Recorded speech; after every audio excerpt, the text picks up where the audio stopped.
Namaskar. I'm Ashok Vyas. Welcome to Vision of Asia Voice of Community this Sunday on ITV Gold. Here are the highlights for this edition. We'll begin with understanding impact of COVID-19 on fashion industry. A conversation with fashion designer Harleen Kaur. In This Week with Padma Shri Dr. Sudhir Parikh, we also talk about the impact of decision which was going to affect many foreign students here at United States, but that is not going any further. In addition to that, we have a report based on the event organized virtually by Chhaya CDC to celebrate South Asian and Indo-Caribbean identity. We also talk about the major development which has caught the attention of India related to political upheaval in Rajasthan. Journalist, founder of Talk Journalism, Avinash Kalla talked to me about it. We will have excerpts from that conversation, and also we will meet Dr. Chander Kapasi, Chairwoman of AAPI Charitable Foundation. So all this coming up right after these messages. Stay with us. You're watching Vision of Asia, Voice of the Community. Today in Vision of Asia, we begin with this special story where we will learn about the impact of COVID-19 on fashion industry. Indeed, every aspect of life is affected. Industry is facing big daunting task of reviving how fashion industry is coping or is likely to cope up with the impact of COVID-19. Fashion designer Harleen Kaur talked to us. What has been your personal experience with COVID-19 and having a brand which has to go across everywhere?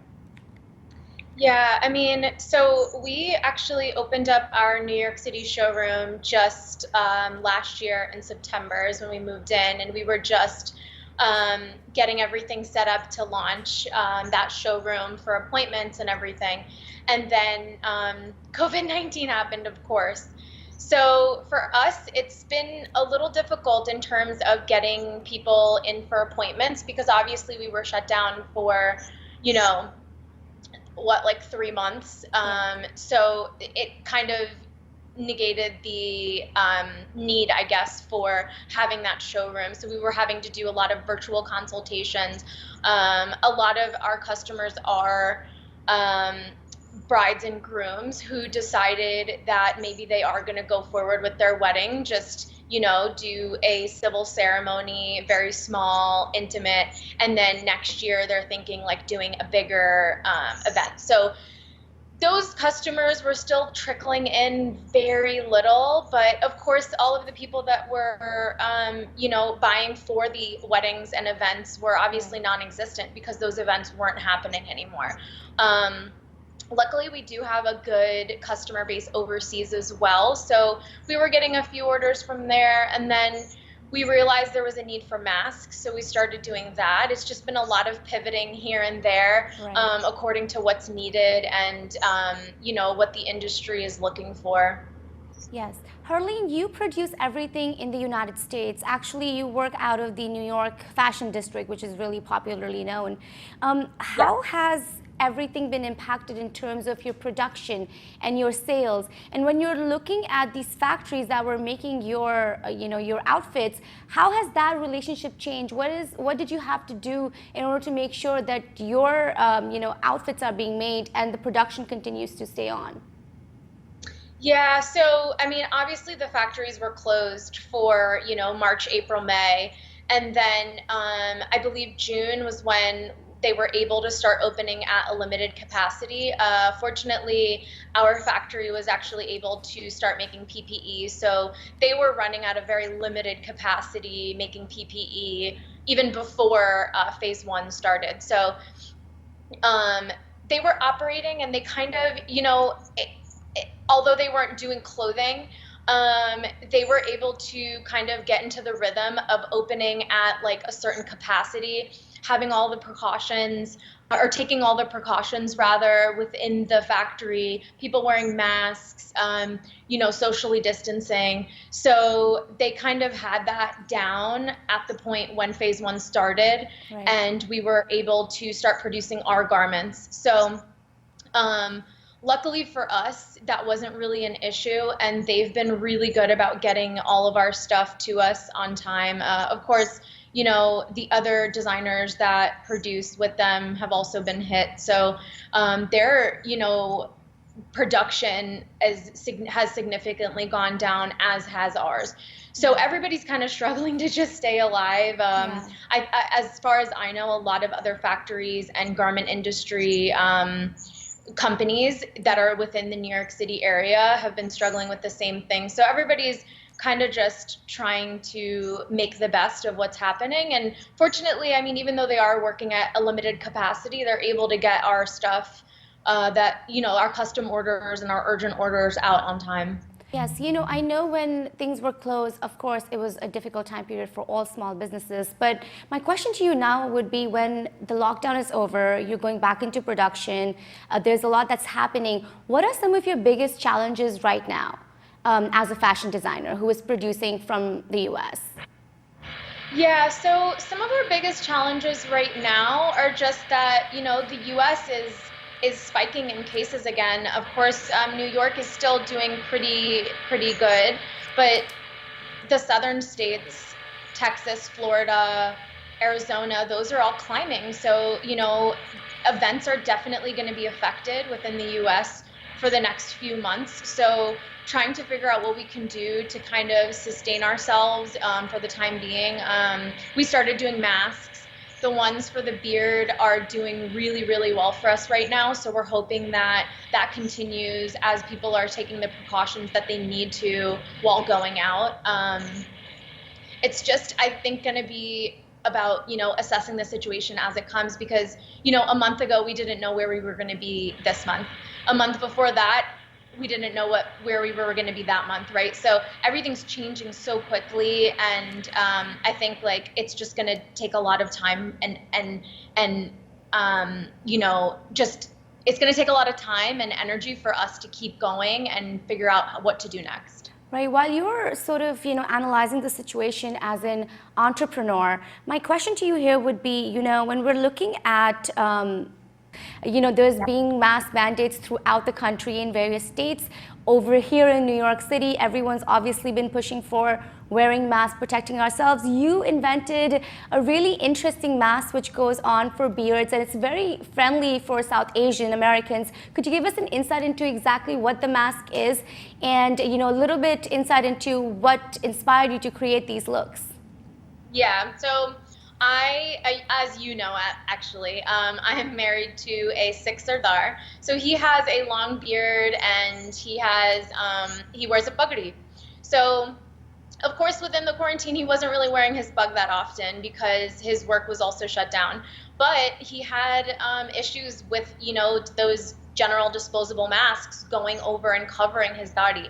So, that was definitely an inspiration for it. And then also, I had so many family members who did have to go to work because they had essential jobs, and they were tying bugs to work, and they couldn't get the strings of the mask to actually go around their bug because they were too short.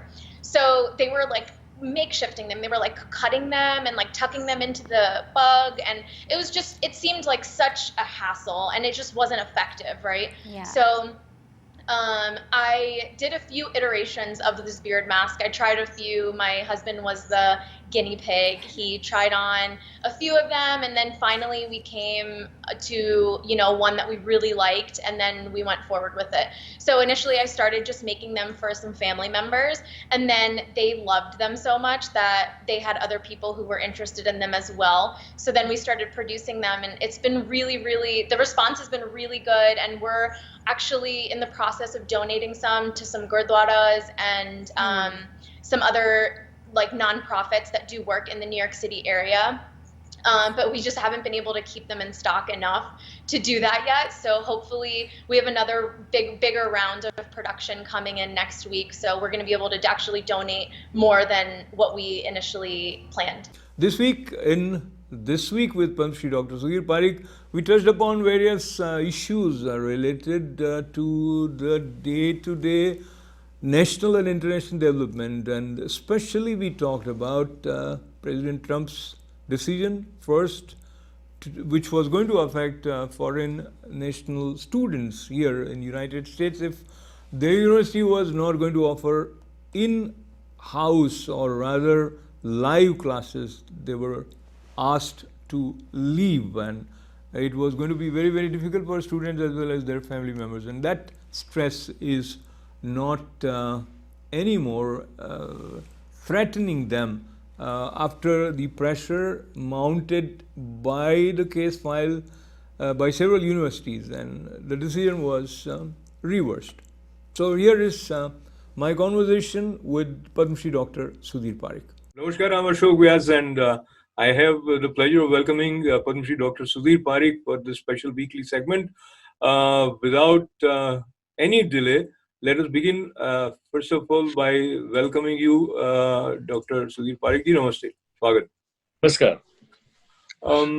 A lot has happened, and especially if we look towards yesterday, there were cases filed against White House decision related to visa for foreign students. You want to say something about the outcomes so far by White House having rescinded that decision? I think we all should welcome this rescinding of the decision about college students online or offline education and in connection with the visa. So I would welcome wholeheartedly, and that will really give big relief to the foreign students, almost 2 million of them who are in the USA taking education from the different institute. This really caused a sort of a panic for many students facing uncertainty as well as their families, and this again brought to center the discussion about President Trump's approach towards immigrant community. Do you see that would have some impact on the upcoming elections in terms of the way he's perceived? I'm not sure, because this kind of decision is not a very wise decision, and it is not popular decision, or it is not welcomed by most of the immigrants. But its impact on the election, I'm not sure, because election is still 4 months away, and election has a lot of other burning issue like pandemic, economics, and so forth. So I think those will be main issue will decide the election, not this foreign student concern.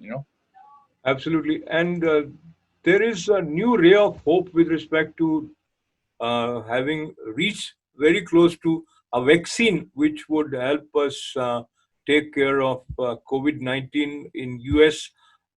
There are some clinical trials on way right now. What would you add to this information? Well, I mean, there is a kind of good news from the vaccine maker called Moderna this morning. But again, it's a premature, because it's only the trial of the only 18 patients. They found some positive, encouraging data, but that is not good enough or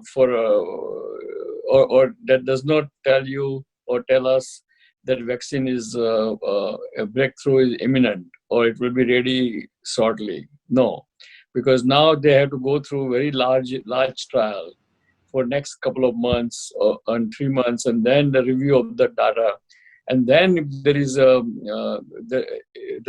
good encouraging data, then we can say that there is vaccine is very nearby. I mean, very close by or in near future. But right now, from today's news, it's a good news, but it's kind of it's a good news, but it's not. Still, we don't have to open the champagne to celebrate. I think very well said. And in this context, I take you to India. And last week we heard about many important personalities, including Amitabh Bachchan, his daughter-in-law, and probably one more member of the family were found positive, and some other celebrities. So that brings this question: nobody is safe. And then when this was disclosed, Health Minister of India also tweeted in support, or rather with sympathy for Amitabh Bachchan. Um, what would you like to say? Because Amitabh Bachchan has been quite vocal in making people aware that they should be cautious. Well, I think I must first I must pray for Amitabh Bachchan and his son Abhishek Bachchan, as well as the whole family speedy recovery. Luckily, they all are in the kind of what we call it, quote unquote, mild form of the COVID. So I'm sure in the next few days they will be out from the hospital and back home with the normal life, routine life. So I think let's hope for that. But again, by Amitabh Bachchan himself declaring this thing, because he's well respected, he's a kind of superstar of the country. So by self-declaring, he told everyone indirectly that COVID virus does not discriminate rich or famous, whether you're rich or poor, you're famous or not so famous. COVID virus can happen to anyone and everyone if you are not cautious. So, so the bottom line message is: doesn't matter whether you're rich or poor, famous or not famous, be safe and be smart. So being smart also takes us to taking advantage of the available statistics. In India, the recovery rate as per Indian government is 63.24%. Do you see that at par with what should be expected based on the other countries? Well, I mean, it's a good recovery rate, but we don't know. We don't know. There are some factors affect. I mean, factors playing role there. Number one, still the testing is not enough. Number two, so we don't know the number of cases are 9 lakhs or 12 lakhs. And, then number two, the population, 35% of the population is very young population. So we know as a medical doctor that COVID virus usually does not affect the young people that badly. And usually they recover without any much medical intervention. So, and third thing is that because of tropical climate, or because we all had BCG vaccine, whether that has any role to play in the severe degree of severity of the COVID virus, we do not know. So that could be the reason why the recovery rate is a little higher than compared to any Western countries. So while the challenge of COVID-19 continues, other areas of activities are also visible in full swing. And in that context, talking about the political roller coaster ride that sometimes is witnessed, what we recently saw in Rajasthan, your take on whether you would say, as you are aware, Chief Minister Ashok Gehlot managed to save his seat for now, but it was almost shaking because of the action taken by Sachin Pilot, who was till 2-3 days ago the Deputy Chief Minister of Rajasthan. Your comment on the overall development in Rajasthan politics. Well, I mean, overall comment is, I mean, of course, in any democracy, we need a good, strong opposition too. So, in order to make democracy more vibrant. So, I mean, even though this is an internal matter of the Congress party, what it tells us that in Congress party still, I mean, the power and authority is in hand of few people, and that is not good sign for Congress party itself. And what Sachin Pilot's episode tell us that a lot of young Turk in the Congress party who works hard, who has a lot of different ideas and old veteran or leaders, and those ideas are in Congress party are not encouraged or not given any due importance.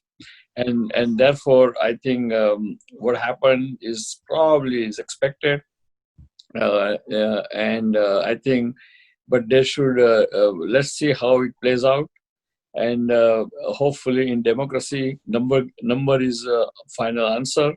So we'll see. My guess is that probably he will push Gehlot government to take the vote in the assembly, and that vote will decide whether what Sachin Pilot tries to play the political game will be successful or not.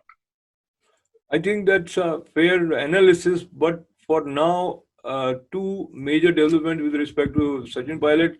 Looks like he didn't have enough numbers to support his claim to chief minister's seat, if I say that was his intent.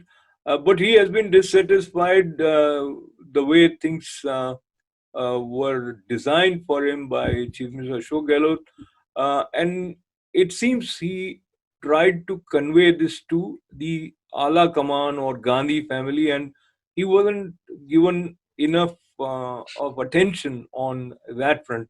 Now, that brings us to the overall working of Congress. Something similar happened in Madhya Pradesh, and from various states, many Congress members are not happy. So, do you see Congress is likely to address it differently? And allow me to add that now Sachin Pilot is no more the president of Rajasthan Congress also, which means looks like whatever gamble he played has not worked in his favor so far.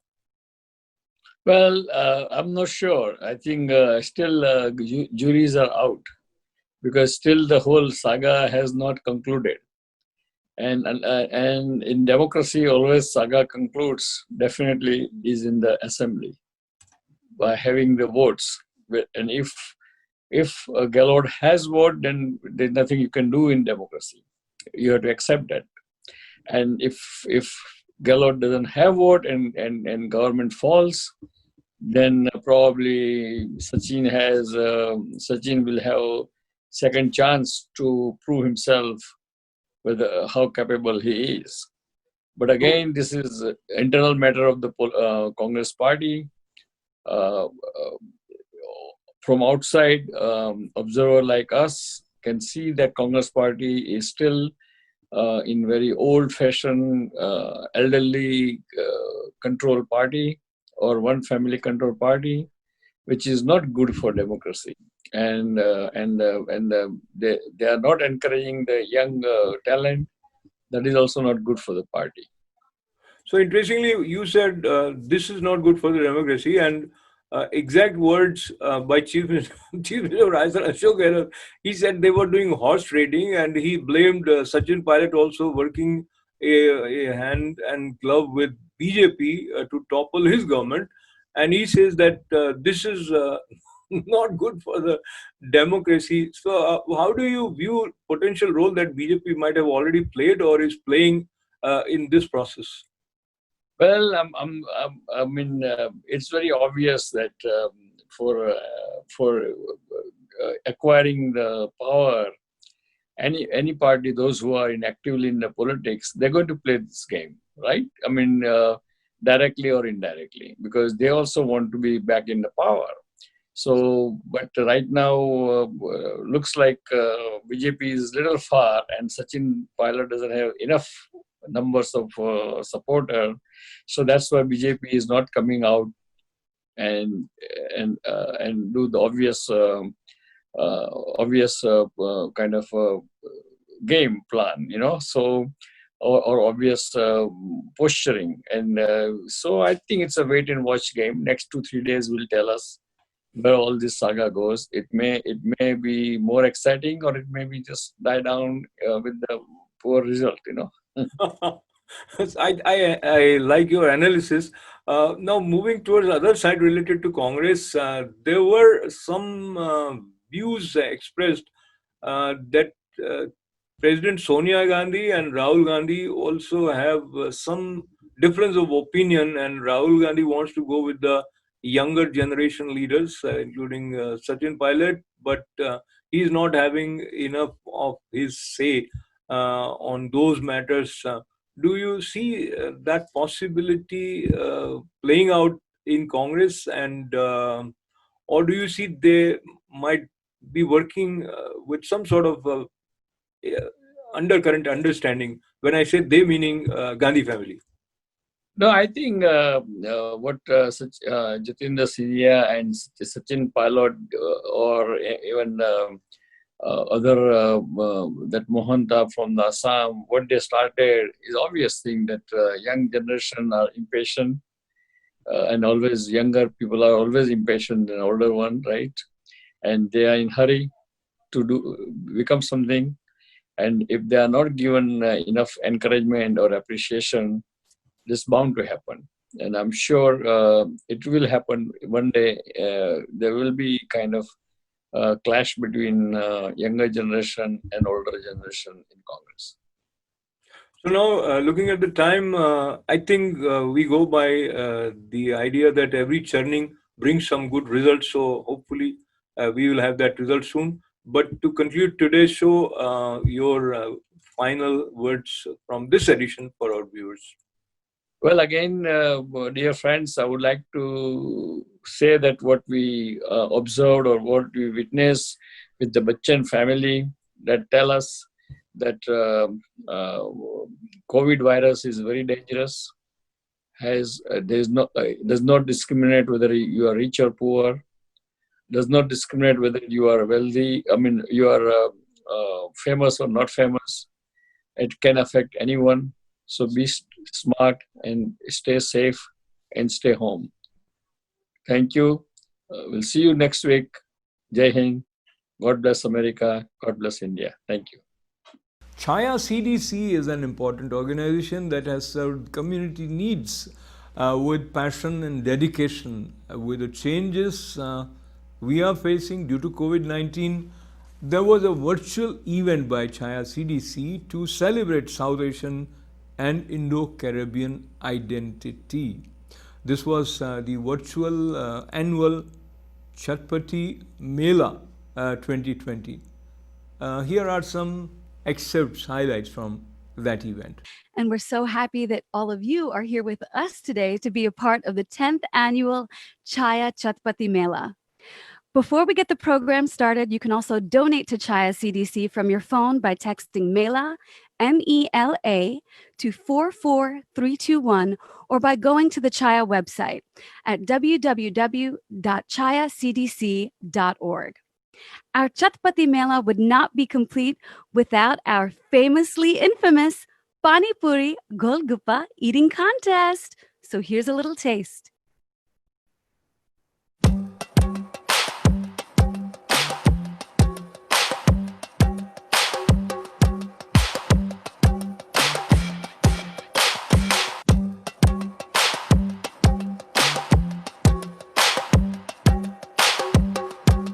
Well, right now, I have a very, very special performer to introduce to you. Sunny Singh. Sunny is based in Brooklyn and has launched a solo project that reimagines the spiritual tradition of Sikh Kirtan with boundary-defying Punjabi anthems to uplift and ignite.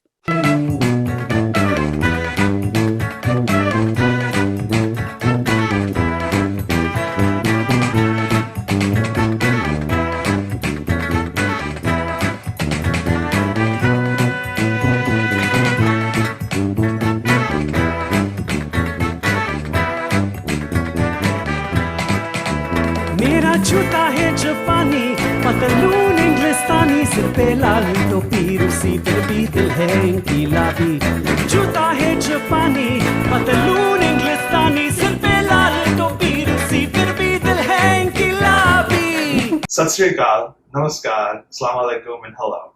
Welcome to Chhaya CDC's Richmond Hill Community Center. My name is Jakpreet Singh and I'm the lead organizer with Chhaya CDC, as well as the site supervisor for our Richmond Hill Community Center here. Here at Richmond Hill, we have all of the services, workshops, and events that we hold in Jackson Heights, but right here in the heart of the Indo-Caribbean and Punjabi communities in Queens. On top of holding down the fort here, the other thing that I do is lead our civic engagement program. And it's one of the most important things that our communities can do is be civically engaged. We need to make sure that we're holding our elected officials accountable for the issues and concerns that impact our communities. We need to make sure that our voices are heard, and we need to make sure that we're organized in order to do it. I'm excited to have all of you here at our Chhatpati Mela virtually, but I hope to also see you next year in Jackson Heights, in the streets, taking part in the Pani Puri eating contest, enjoying the food of the various vendors who come, and supporting our local small businesses. Thank you so much for attending this year, and we hope to see you again next year.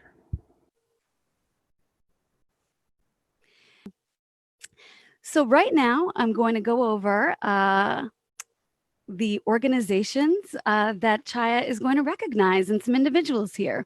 So each year at the Mela, Chhaya recognizes individuals and organizations that have made an impact in our community.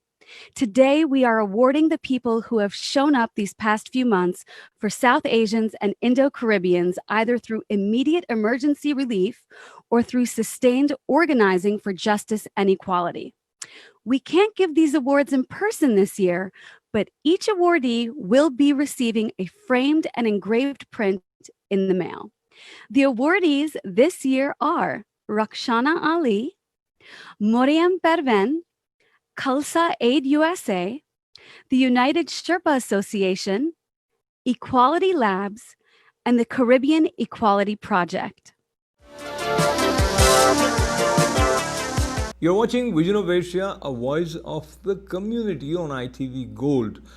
This program comes to you every Monday, Tuesday, Wednesday and Thursdays at 8 p.m.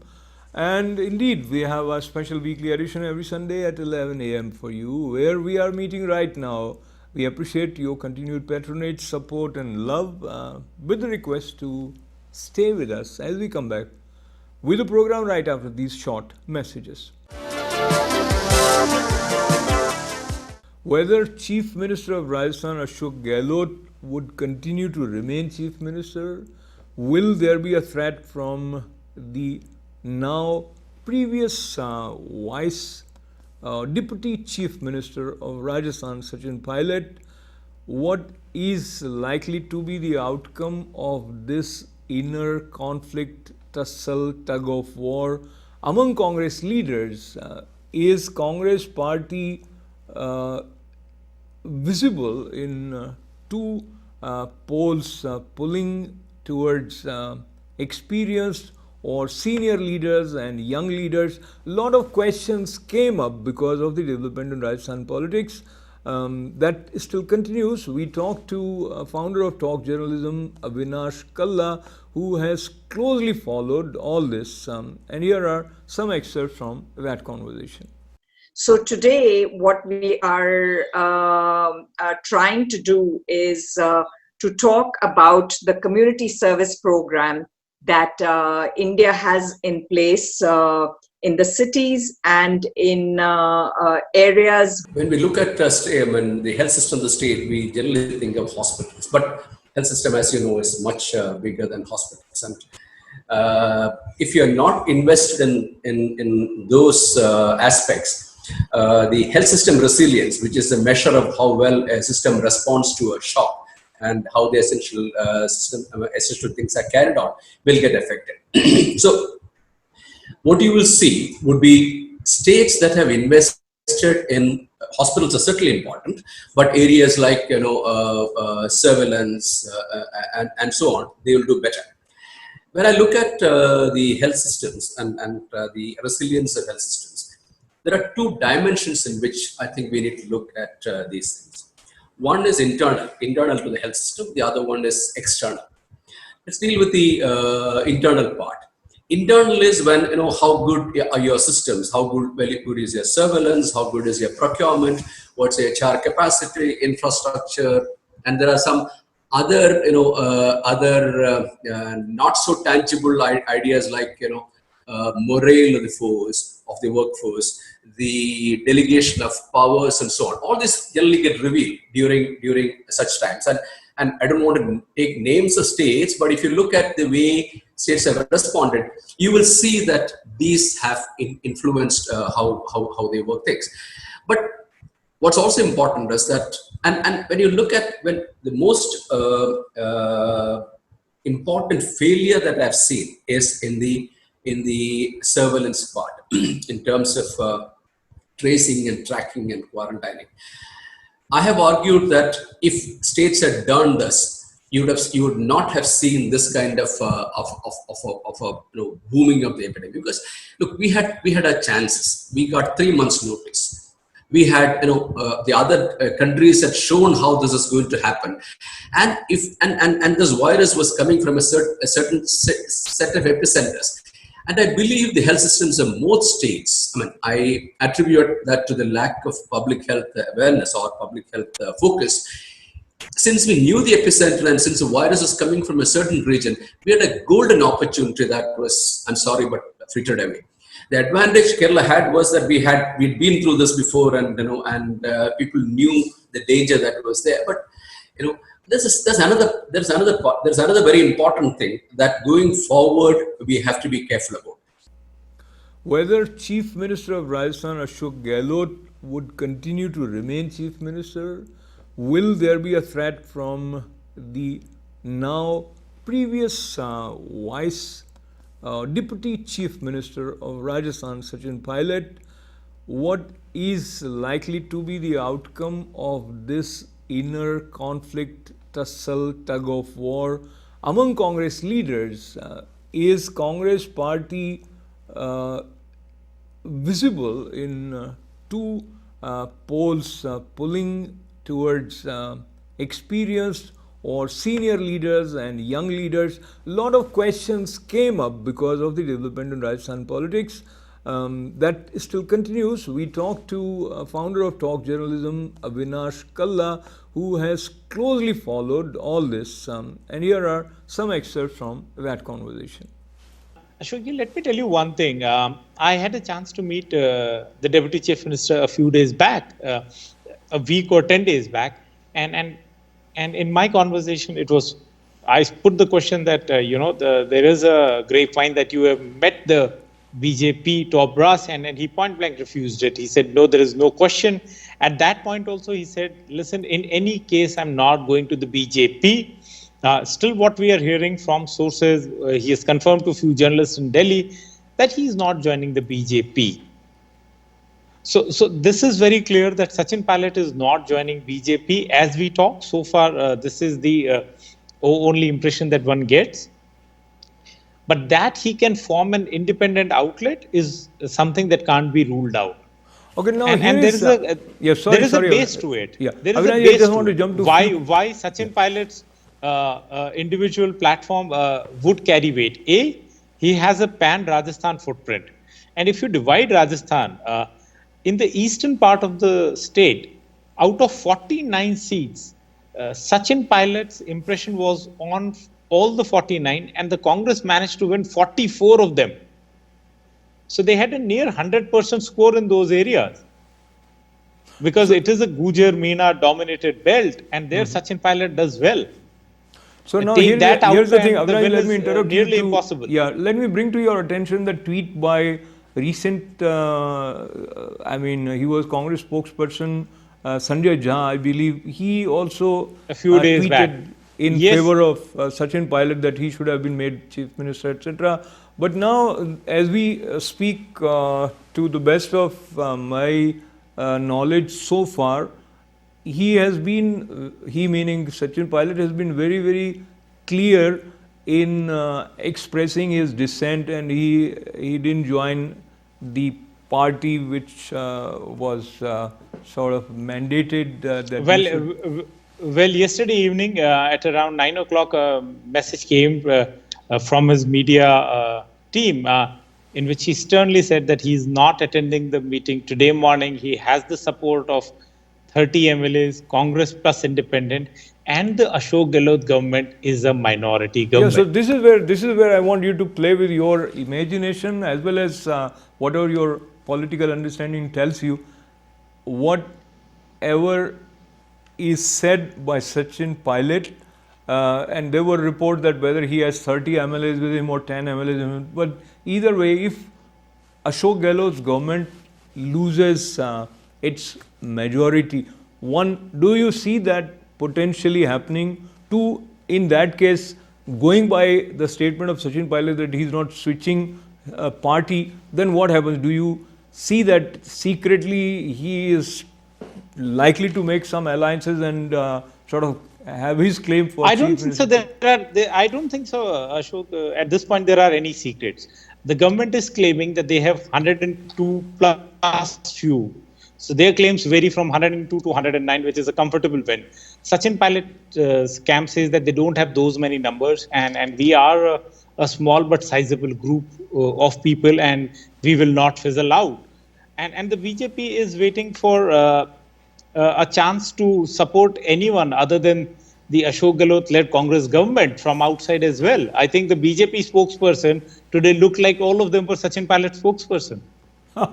Very well said. They were defending the deputy chief minister of the Congress party, who's still the president in the state. But they were all defending, and as in the combat terms, I could say they were all giving a cover fire. Yeah. So Sachin Pilot, I want to appreciate with whatever number of people he has got right now, can't be ruled out.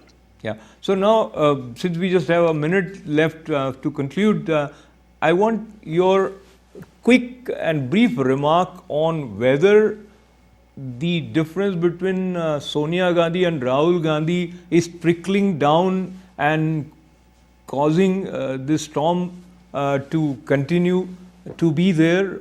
How do you see? It's a simple thing. There is an old saying, too many cooks spoil the broth. And that's what's happening at the Congress party. There is no clear high command. There is no clear thing. There are three Gandhis at the top. There is Mrs. Sonia Gandhi, Rahul Gandhi, and Priyanka Gandhi Vadra. So, absolutely. PGV as they call it. So there are three power centers right out there. And then there is a coterie of people surrounding all three of them. So there is no quick decision making. And on the opposite side, you have a BJP, which is predominantly a two-person party where one gives the order, the other executes it.